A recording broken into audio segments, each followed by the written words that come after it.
আল্লাহ কোরআনে বলছে সবচেয়ে বড় ভীতিকর জায়গা হাসরের মাঠ। হাসরের মাঠ, হাসরের মাঠ। ১৬ লক্ষ আম্বিয়া দিন রাত কেঁদেছেন হাসরের মাঠের ভয়ে। লক্ষ লক্ষ সাহাবায়ে কেরাম কেঁদেছেন রাত দিন হাসরের মাঠের ভয়ে। সারা পৃথিবীর সমস্ত আউলিয়ায়ে কেরাম দিনে রাতে চোখের পানি ফেলে কাঁদছেন। কি কারণে? যে নামাজ ফিরে ভুল করছে এই কারণে কান্দে নাকি?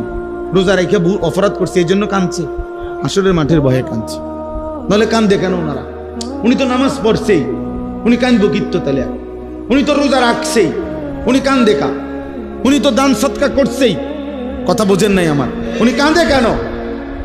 কাঁদে হাসরের মাঠের ভয়ে। হাসরের মাঠের ভয়ে যাহা যদি আল্লাহ প্রত্যাখ্যান করে, যদি আল্লাহ গ্রহণ না করে, যদি আল্লাহর কাছে কবুল না হয় তো কি হবে?